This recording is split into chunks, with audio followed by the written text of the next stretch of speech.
نحمده ونصلي على رسوله الكريم أما بعد فأعوذ بالله من الشيطان الرجيم بسم الله الرحمن الرحيم يا أيها الذين آمنوا قوا أنفسكم وأهليكم نارا وقودها الناس والحجارة عليها ملائكة غلاظ شداد لا يعصون الله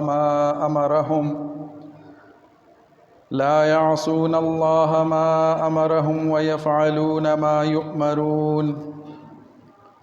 يا أيها الذين كفروا لا تعتذروا اليوم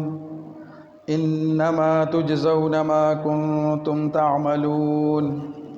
صدق الله مولانا العظيم سبحان ربك رب العزة عما يصفون وسلام على المرسلين والحمد لله رب العالمين۔ میرے انتہائی واجب الاحترام معزز سامعین کرام، اللہ تعالیٰ نے انسان پر جو بے شمار نعمتیں عطا کی ہیں، ان میں سے اولاد ایک بہت بڑی نعمت ہے۔ اب یہ نعمت جب بڑی ہے تو پھر اس نعمت کی ذمہ داری بھی بڑھ جاتی ہے۔ تو اللہ رب العزت نے اسی مال اور اولاد کو فتنہ بھی قرار دیا، ایک آزمائش بھی ہے۔ تو اس لحاظ سے اس کی اہمیت اور زیادہ بڑھ جاتی ہے کہ ان امور میں ہم سے کوئی کوتاہی نہ ہو جائے، کہ یہ نعمتیں ہمارے لیے باعث اجر و ثواب بنیں، باعث نجات بنیں، اور کہیں ہمارے لیے ہماری غفلت کی وجہ سے وبال کا باعث نہ بن جائیں۔ انسان کی ساری کوشش اور ساری محنت اسی لیے ہے کہ وہ خود ایک باعزت زندگی گزار سکے اور اس کی اولاد اچھی ہو، با اخلاق ہو اور سر اٹھا کے دنیا میں جی سکے۔ اب اس کے لیے انسان پھر کوشش کرتا ہے، محنت کرتا ہے، لیکن بحیثیت مسلمان ہمیں یہ خوب سمجھ لینا ہے کہ ہماری ساری کوشش اور محنت کی جو اولین ترجیح ہے وہ ہمارے لیے دین اور اللہ کے رسول صلی اللہ علیہ وسلم کے احکامات ہوں اور ان کے ارشادات ہوں۔ ہمیں اللہ رب العزت کی ذات کی طرف سے جاری احکامات کو اپنانا ہوگا، انہی احکامات پر چلنا ہوگا، اور یہی ہماری نجات کا باعث اور ذریعہ ہوگا۔ اور اس کے لیے پھر ہمیں ایک معیار مقرر کرنا بھی ضروری ہے کہ کامیابی اور ناکامی کا کیا معیار ہے۔ ایک معیار انسان اپنے لیے محسوس کرتا ہے، سمجھتا ہے اپنی عقل سے، سمجھ سے، اور ایک معیار اللہ رب العزت نے رسول اللہ صلی اللہ علیہ وسلم کے ذریعے جو احکامات بھیجے، تو انسانوں کو ایک معیار اللہ نے مرتب کر کے دیا کہ کامیابی کیا ہے اور ناکامی کیا ہے۔ پھر اسی کامیابی اور ناکامی کے معیار پر ہم نے اس کے لیے خود بھی تیاری کرنی ہے، لیکن صرف اپنی تیاری اور اپنی کوشش اور اپنی عبادت یہ کافی نہیں ہے۔ اللہ رب العزت ارشاد فرماتے ہیں کہ اے ایمان والو، اپنے آپ کو بچاؤ اور اپنے اہل و عیال کو بھی بچاؤ۔ کس سے بچاؤ؟ اس آگ سے بچاؤ کہ جس آگ کا ایندھن انسان اور پتھر ہوں گے۔ تو انفرادی اعمال اگرچہ فائدہ دیتے ہیں، انسان کی نجات کا بھی باعث ہیں، لیکن جو اس شخص کی رعایا ہے، ذریت ہے، اس کی اولاد ہے، جو اس کے ماتحت ہیں، ان کی فکر کرنا اور ان کو بھی راہ راست پر لانا، یہ بھی انسان کی اولین ذمہ داریوں میں سے ہے۔ یا ایھا الذین آمنوا، اے ایمان والو، اے مسلمانوں، قوا انفسکم واہلیکم، بچاؤ اپنے آپ کو، اور صرف خود کو نہ بچاؤ بلکہ اپنے ساتھ اپنے اہل و عیال کو بھی بچاؤ، اپنی اولاد کو بھی بچاؤ، ان کی بھی تربیت کرو، ان کی بھی اصلاح کرو، انہیں بھی سیدھے راستے کی طرف ہدایت دو اور سیدھے راستے پر انہیں چلاؤ۔ یہ بھی تمہاری اولین ذمہ داری میں سے ہے۔ اب ہمارے ہاں یہ سمجھا جاتا ہے کہ اولاد کو نصیحت کر دی، بتا دیا، کہہ دیا، بس اپنی ذمہ داری پوری ہو گئی۔ اب آگے کوئی مانتا ہے یا نہیں مانتا تو یہ اب اس کی اپنی سردردی ہے۔ حالانکہ یہ نظریہ درست نہیں ہے، اور پھر اسی نظریے پر دلیل یہ دی جاتی ہے کہ انبیاء کی اولاد بھی ان کے قابو میں نہ آ سکی، بعض دفعہ نوح علیہ السلام کا بیٹا ان کا فرما بردار نہ بنا، تو جب نوح علیہ السلام کا بیٹا، ان کی اولاد ان کا کہا نہیں مان رہی، تو ہماری اولاد اگر نہیں مان رہی تو اس میں ہمارا کیا قصور ہے؟ لیکن اس میں یہ سمجھنا ضروری ہے کہ نوح علیہ السلام 950 سال تک دعوت دیتے ہیں، محنت کرتے ہیں، اللہ کا پیغام مخلوق تک پہنچاتے ہیں، اپنی پوری کوشش اور صلاحیت لگاتے ہیں، اس کے باوجود اگر اولاد نہیں مان رہی تو پھر اس پر پکڑ نہیں ہے۔ تو اس کے لیے ضروری ہے کہ انسان اپنی پوری کی پوری صلاحیت لگائے، پوری کی پوری کوشش کرے، انسانی بس میں جتنا کچھ ہے وہ سارا کچھ کر کے، اس کے باوجود اگر معاملات قابو میں نہیں آ رہے تو پھر وہ شخص بری الذمہ ہے۔ لیکن صرف تھوڑی بہت بات کر کے اور پھر خود کو ایک طرف کر لینا، یہ درست نہیں ہے، جائز نہیں ہے۔ اپنی پوری کی پوری صلاحیت لگانا ضروری ہے۔ اور یہاں جو ارشاد فرمایا قوا انفسکم واہلیکم، نارا، یہ نار آگ کا لفظ لا کر اللہ رب العزت نے اس بات کی طرف اشارہ دے دیا کہ آگ تم دیکھتے ہو، آگ سے جس طریقے سے بچتے ہو، جس طریقے سے آگ سے دور بھاگتے ہو، ایسے ہی تم نے اپنے آپ کو اور اپنی اولاد کو بھی اس آگ سے دور کرنا ہے۔ اب ایک شخص دیکھ رہا ہے سامنے آگ جل رہی ہے اور اس آگ کے شعلے بھڑک رہے ہیں، اور اس قدر شدید آگ ہے کہ اس کے اندر اگر کوئی چلا جائے گا تو وہ لمحوں میں کوئلہ بن جائے گا، اور اس صورت میں اسی شخص کا بچہ اس آگ کے قریب اگر چلا جاتا ہے تو اب وہ شخص دور بیٹھ کے اس کو نصیحت نہیں کرے گا، دور سے آواز دے کر ایک مرتبہ کہہ کے اس سے بری الذمہ نہیں ہو جائے گا، اس لیے کہ اسے معلوم ہے کہ اگر میں نے اس کو یہاں سے دور نہ کیا، پکڑ کے پیچھے نہ کیا، تو یہ اس آگ کے اندر چلا جائے گا اور اس کا خاتمہ ہو جائے گا۔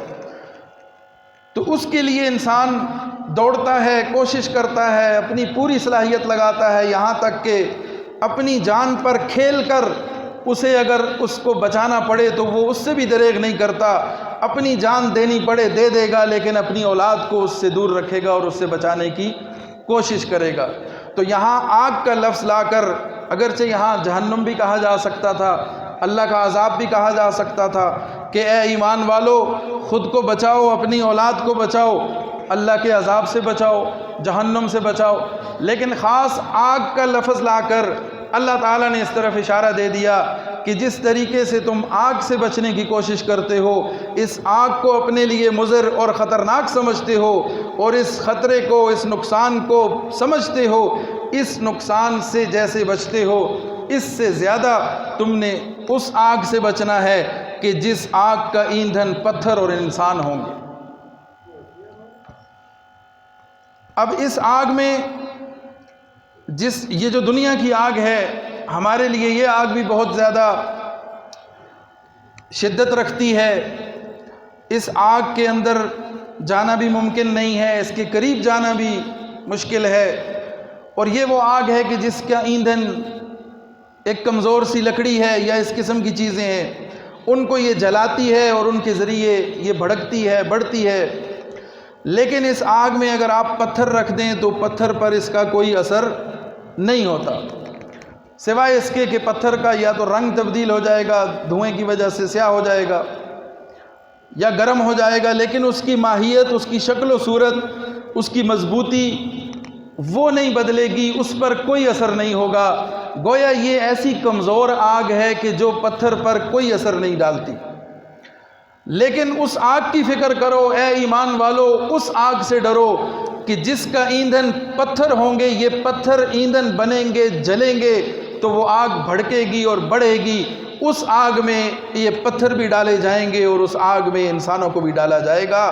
اس شدید آگ سے، اس غضبناک آگ سے خود بھی بچو اور اپنی اولادوں کو بھی بچاؤ۔ یا ایھا الذین آمنوا قوا انفسکم، بچاؤ اپنے آپ کو، واہلیکم، اور اپنی اولاد کو، نارا، اس آگ سے بچاؤ، وقودھا الناس والحجارہ، جس کا ایندھن انسان اور پتھر ہوں گے۔ اور پھر یہ ایسی آگ نہیں ہوگی کہ جس سے تم بھاگ سکو یا کوئی فرار کی راہ اختیار کر سکو، اس پر اللہ نے فرشتے مقرر کیے ہیں، اور فرشتے بھی ایسے مقرر کیے ہیں، علیہا ملائکۃ غلاظ شداد، سخت طبیعت والے ہیں، نرمی نہیں ہے ان کے دل میں، کوئی رحم نہیں ہے، وہ سخت طبیعت کے ہیں، وہ تمہیں کسی قسم کی رعایت نہیں دیں گے۔ علیہا ملائکۃ، اس آگ پر اللہ نے ملائکہ کو مسلط کیا ہے، اس کی ڈیوٹی دے رہے ہیں، اور یہاں سے تمہیں بھی پھر بھاگنے کا کوئی راستہ نہیں ملے گا۔ ایمان والو، بچاؤ اپنے آپ کو، اپنی اولاد کو، نیک اعمال کرو، دین کی طرف آ جاؤ، اللہ کے احکامات کی طرف آ جاؤ، رسول اللہ صلی اللہ علیہ وسلم کے بتائے ہوئے طریقے کو اپنا لو، کامیابی اسی میں ہے، ورنہ پھر ٹھکانہ بہت برا ہے، ٹھکانہ بڑا خطرناک ہے، نار ہے، آگ ہے، اور ایسی شدید آگ ہے کہ جس میں پتھر جلیں گے اور بطور ایندھن جلیں گے۔ اس آگ کی شدت کا اندازہ کر لو، پھر اس آگ سے بھاگنے کا کوئی راستہ نہیں ہے۔ علیہا ملائکۃ غلاظ شداد، سخت طبیعت والے، سخت مزاج والے فرشتے اللہ نے اس پر مقرر کیے ہیں۔ لا یعصون اللہ ما امرہم، اور وہ اللہ کی نافرمانی نہیں کرتے جب اللہ انہیں کوئی حکم دیتا ہے۔ اللہ نے ان کی ڈیوٹی لگا دی، ان کو اس آگ پر مقرر کر دیا، اب وہ اس حکم کی خلاف ورزی کرنے والے نہیں ہیں، وہ انسانوں کی طرح نہیں ہیں کہ جو اللہ کے احکامات سے روگردانی کرنے والے ہوں۔ لا یعصون اللہ ما امرہم ویفعلون ما یؤمرون، اللہ کے احکامات کی نافرمانی نہیں کرتے اور ہر وہ کام کر گزرتے ہیں کہ جس کا اللہ ان کو حکم دے دیتا ہے۔ تو اللہ نے ان کو جس کام پر مقرر کیا، وہ اس کام کو، اس ڈیوٹی کو انجام دے رہے ہیں، اور اس سے غافل نہیں ہے، غفلت نہیں برت رہے، اور بچاؤ تم اپنے آپ کو اور اپنی اولاد کو۔ اب پھر تمہارے لیے صرف اپنے اعمال کافی نہیں ہیں، اولاد کو، اہل و عیال کو بچانا ضروری ہے، اس لیے کہ یہی اولاد اور یہی اہل و عیال ایک مقام پر ان کو دشمن قرار دیا۔ یا ایھا الذین آمنوا ان من ازواجکم واولادکم عدوا لکم، اے ایمان والو، یہ تمہارے اولاد، یہ تمہاری بیویاں، یہ تمہارے بیٹے، یہ تمہاری بیٹیاں، یہ تمہاری اولادیں، یہ تمہارے کھلے دشمن ہیں۔ عدوا لکم، یہ تمہارے دشمن ہیں۔ فاحذروہم، ان دشمنوں کو سمجھو اور ان سے بچو۔ یہ کس صورت میں دشمن ہیں؟ کہ جب تمہیں دین پر چلنے نہ دیں، جب تمہیں اللہ کی راہ میں نکلنے نہ دیں، جب تمہیں اللہ کے احکامات پورے نہ کرنے دیں، جب تمہیں یہ دین کے راستے میں رکاوٹ بن رہے ہو، تو سمجھ جاؤ کہ یہ تمہارے خیر خواہ نہیں ہیں، یہ تمہارے ہمدرد نہیں ہیں، یہ تم سے محبت کرنے والے نہیں ہیں، یہ اپنے دعوے میں جھوٹے ہیں، ان کی حقیقت کو سمجھو، یہ تمہارے دشمن ہیں۔ عدوا لکم فاحذروہم، ان سے بچو اور ان سے اپنی جان چھڑاؤ۔ مدینہ کی طرف جب ہجرت ہو گئی، اس موقع پر ہجرت کے بعد کچھ لوگ ایمان لائے، مسلمان ہوئے۔ اب ان کے اہل و عیال نے ان کو ہجرت نہ کرنے دی، ہجرت سے روکنے لگے، حالانکہ وہ وقت تھا کہ جب ہجرت فرض ہو چکی تھی اور سب مسلمانوں نے وہاں سے مدینہ کی طرف ہجرت کرنی تھی۔ تو اس موقع پر بعض لوگوں کے اہل و عیال نے انہیں روک دیا، جانے نہ دیا اور ان کے راستے میں رکاوٹ ڈالی۔ تو اس پر یہ آیت نازل ہوئی کہ اے ایمان والو، ان دشمنوں کو سمجھو، یہ جو تمہیں ہجرت سے روک رہے ہیں، یہ جو تمہیں اللہ کی راہ میں جانے سے روک رہے ہیں، یہ جو تمہیں اللہ کا حکم پورا کرنے میں رکاوٹ ڈال رہے ہیں، عدو لکم، یہ تمہارے دشمن ہیں، فاحذروہم، ان سے بچنا۔ ان کی محبت میں کہیں ایمان سے ہاتھ نہ دھو لینا، کہیں اللہ کی نافرمانی نہ کر بیٹھنا۔ اور ایک روایت میں ہے کہ عوف بن مالک اشجعی مدینہ کے اندر موجود تھے۔ جب جہاد کا حکم آتا، جب رسول اللہ صلی اللہ علیہ وسلم کسی غزوے کے لیے تشریف لے جاتے یا جہاد کے لیے صحابہ کی تشکیل ہوتی، کسی مہم پر روانہ ہوتے، تو اس موقع پر عوف بن مالک کے جو اہل و عیال تھے، بیوی بچے تھے، وہ ان کے پاؤں میں پڑ جاتے، ان سے لپٹ جاتے اور آہوزاری شروع کر دیتے کہ ہمیں چھوڑ کر نہ جاؤ، ہمیں کس کے آسرے پہ چھوڑ کے جاؤ گے؟ تم جاؤ گے جہاد کے لیے، قتال کے لیے، مارے جاؤ گے، ہمارا کیا بنے گا؟ تو اس کے پاؤں کی زنجیر بن جاتے، رکاوٹ بن جاتے۔ تو ایک روایت یہ بھی ہے کہ اس کے شان نزول میں یہ آیت نازل ہوئی، یا ایھا الذین آمنوا ان من ازواجکم و اولادکم، اے ایمان والو، یہ تمہاری بیویاں اور یہ تمہاری اولاد، عدو لکم، یہ تمہارے دشمن ہیں۔ کس صورت میں دشمن ہے میں نے ذکر کر دیا کہ جب یہ تمہارے دین میں رکاوٹ ہیں، جب تمہارے اللہ کے ساتھ تعلق میں یہ رکاوٹ بن رہے ہیں، اس تعلق کو خراب کرنے کی کوشش کر رہے ہیں، تو ان سے بچو، فاحذروہم، ان سے اپنی جان چھڑاؤ، ان سے بچو اور ان کے جھانسے میں مت آؤ، ان کی محبت میں گرفتار ہو کر اللہ کی نافرمانی نہ کرو اور ان سے ہوشیار رہو، یہ تمہیں جہنم کی طرف دھکیل رہے ہیں۔ وَإِن تَعْفُوا وَتَصْفَحُوا، اب اس پر اندیشہ یہ تھا کہ ایمان والے ان سے سختی کا معاملہ کرتے اور ہو سکتا ہے کہ ان سے اپنی جان چھڑا لیتے، تو اس سے بچنے کے لیے اللہ تعالیٰ نے پھر نرمی کرنے کا حکم فرمایا کہ ان کی دشمنی کو سمجھو اور ان کی وجہ سے اللہ کی راہ میں رکاوٹ نہ پڑے، اس چیز کو سمجھو، لیکن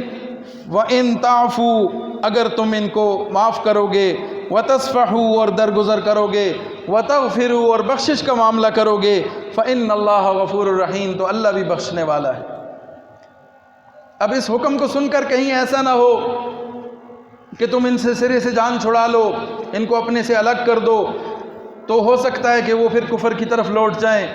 ہو سکتا ہے کہ وہ بے آسرا ہو جائیں، تو بہت سارے مسائل ہو سکتے ہیں۔ اگرچہ انہوں نے دشمنی کی تمہارے ساتھ، دین سے رکاوٹ ڈال کر تمہارے لیے وہ دشمنی کر رہے ہیں، لیکن اس پر بھی ان کے ساتھ معاملہ نرمی کا کرنا ہے۔ وَإِن تَعْفُوا وَتَصْفَحُوا وَتَغْفِرُوا، اگر ان کو معاف کرو گے، بخش دو گے، ان کے ساتھ رحم دلی کا معاملہ کرو گے، برداشت کرو گے، حکمت عملی سے کام لو گے، ان کو ساتھ لے کر چلو گے، تو فَإِنَّ اللَّهَ غَفُورٌ رَحِيمٌ، اللہ بھی غفور الرحیم ہے، اور وہ یہی پسند کرتا ہے کہ میرے بندے بھی رحم کا معاملہ کریں، معافی کا معاملہ کریں۔ انما اموالکم و اولادکم فتنہ، بے شک تمہارے اموال اور تمہاری اولادیں یہ تمہارے لیے آزمائش ہیں، فتنہ ہیں۔ واللہ عندہ اجر عظیم، اللہ کے ہاں بڑا اجر ہے۔ فاتقوا اللہ ما استطعتم، ڈرو اللہ سے جس قدر ڈر سکتے ہو، جتنی تمہاری طاقت ہے اس کی طاقت کے موافق تقوی اختیار کرو۔ جب یہ آیت نازل ہوئی کہ یا ایھا الذین آمنوا اتقوا اللہ حق تقاتہ، ایمان والو تقوی اختیار کرو جیسا کہ اس کا حق ہے، تو یہ صحابہ کو بہت مشکل محسوس ہوئی آیت کہ تقوی اور تقوی کا حق ادا کرنا یہ کیسے ممکن ہے کہ ہم اس معیار کا تقوی اختیار کریں بہت مشکل ہے، بہت بڑی ذمہ داری ہے کہ تقوی کا ہم حق ادا کر سکیں۔ تو پھر جب یہ آیت نازل ہوئی تو صحابہ کو تسلی ہوئی، فاتقوا اللہ ما استطعتم، تقوی اختیار کرو جتنی تمہاری گنجائش ہے، جتنی تمہاری استطاعت ہے، اپنی پوری صلاحیت، اپنی پوری کوشش لگا کے تقوی اختیار کرو، گناہوں سے بچو، نیکی کا راستہ اختیار کرو۔ اور پھر آگے سمجھا دیا کہ واسمعوا، سنو، دین کی بات سنو، دعوت کی بات سنو، کسی مبلغ کی تبلیغ کو سنو، کسی مقرر کی تقریر کو سنو، کسی خطیب کے خطبے کو سنو، دین کی بات ہو رہی ہے اس کی طرف توجہ دو، اس کی طرف دھیان دو، نیکی کی بات سنو تاکہ تمہیں کوئی عمل کے لیے راہ ملے، تمہیں کوئی رہنمائی ملے۔ وَأَطِيعُوا، پھر اس پر اطاعت کرو، اس پر عمل کرو، اس کو اپنے عمل میں لاؤ۔ وَأَنفِقُوا، اور پھر خرچ بھی کرو، جوڑ جوڑ کے مت رکھو، یہ دنیا عارضی ہے،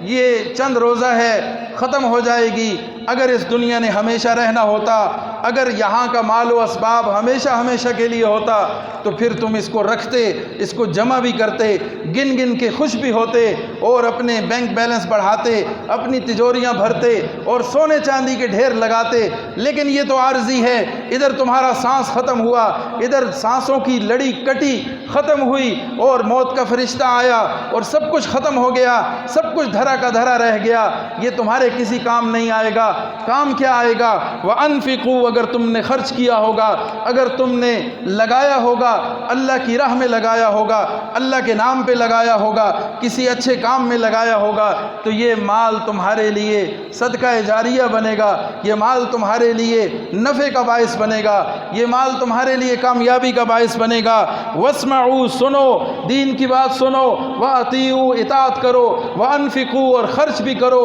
اللہ کے دیے ہوئے مال میں سے اللہ ہی کی راہ میں خرچ کرو، اس لیے کہ خیرا لانفسکم، یہی تمہارے لیے بہتر ہے۔ سمجھو اس بات کو، تم مال جمع کرنا بہتر سمجھتے ہو، اللہ مال لگانے کو بہتر کہہ رہا ہے۔ تم تجوریاں بھرنا اور اپنا بیلنس بڑھانا بہتر سمجھتے ہو، اور اس کو اپنے لیے تحفظ سمجھتے ہو، اپنی کامیابی کا ذریعہ سمجھتے ہو۔ اللہ کہہ رہا ہے کہ خرچ کرو، لگاؤ، اس میرے دیے ہوئے مال کو میری راہ میں لگاؤ، خیرا لانفسکم، یہی تمہارے لیے بہتر ہے۔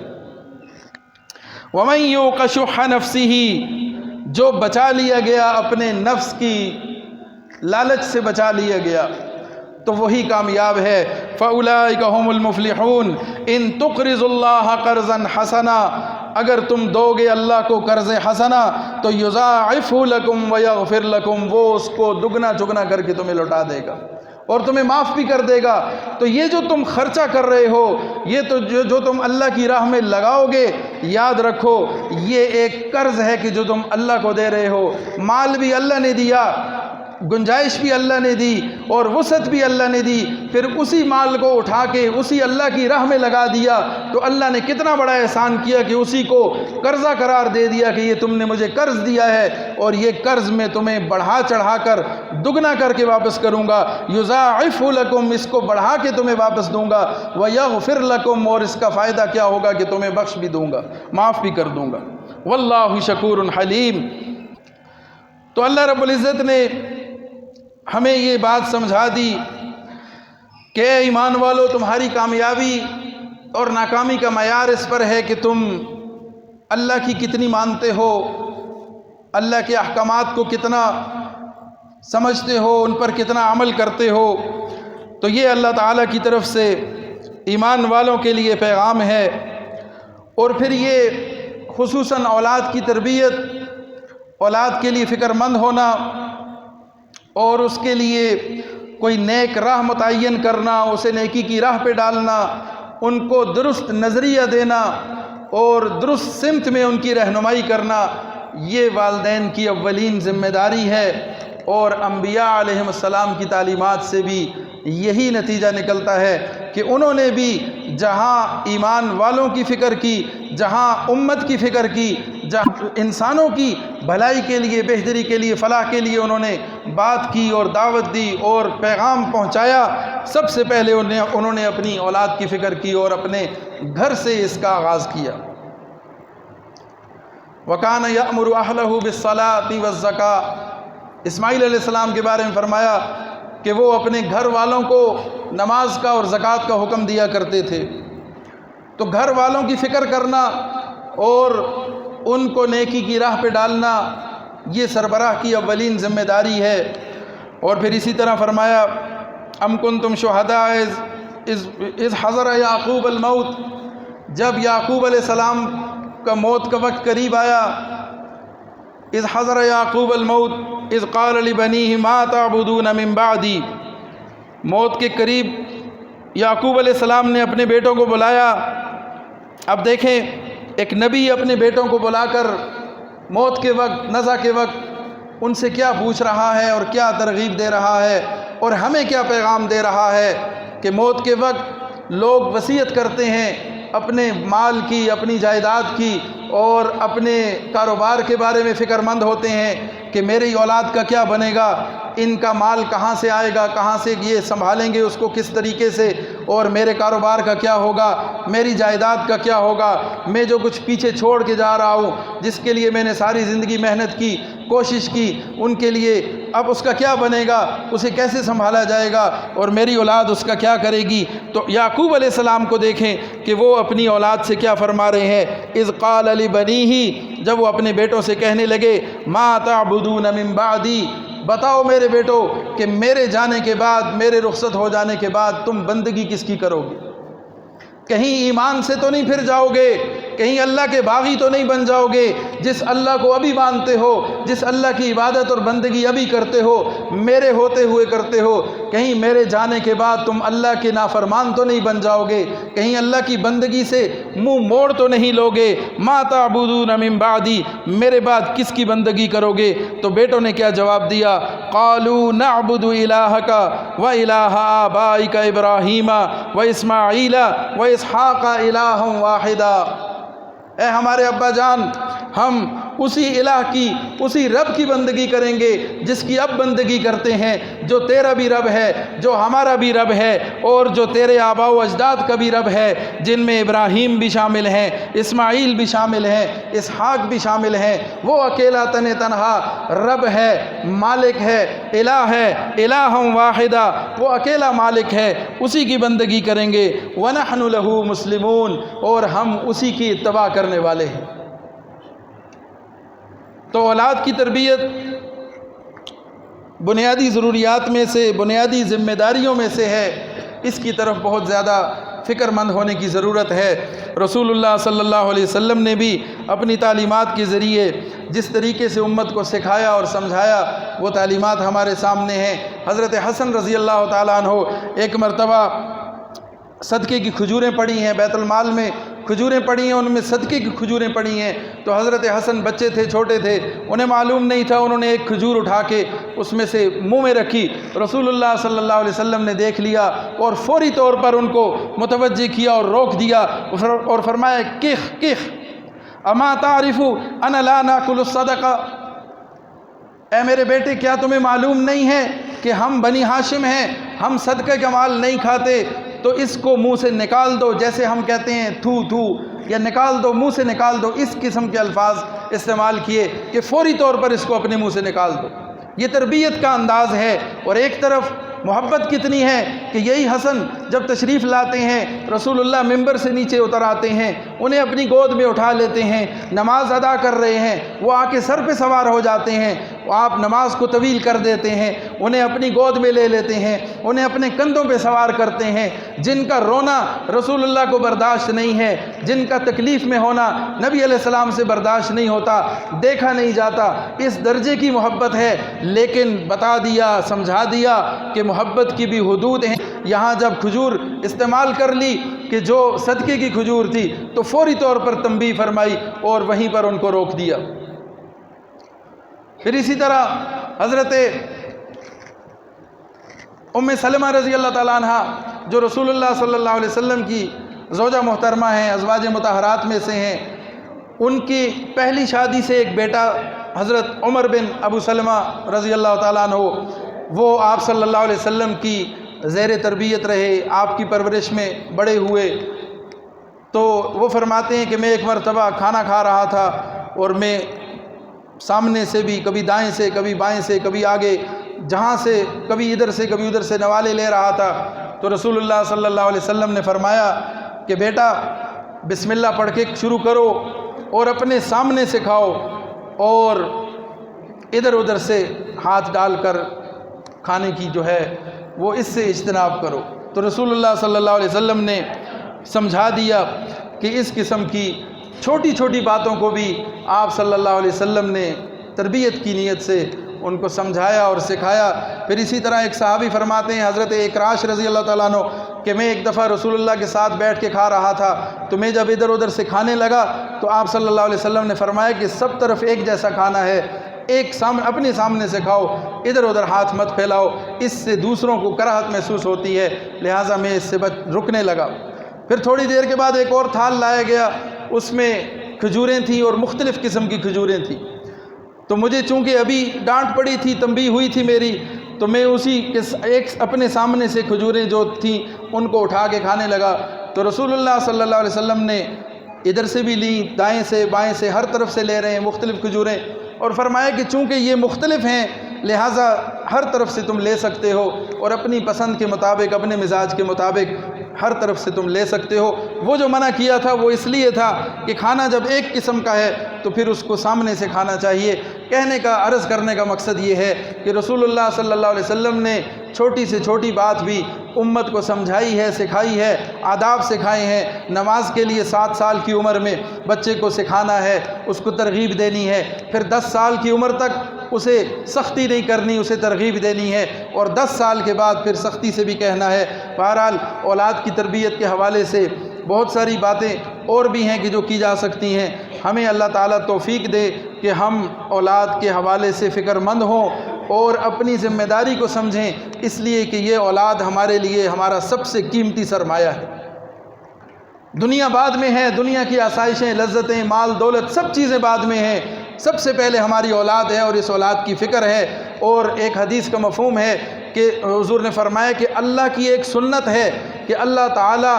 اگر مخلوق کے راضی کرنے کے لیے انسان اللہ کو ناراض کرتا ہے تو اللہ کی عادت یہ ہے کہ اللہ اسی مخلوق کو اس انسان پر پھر مسلط فرما دیتے۔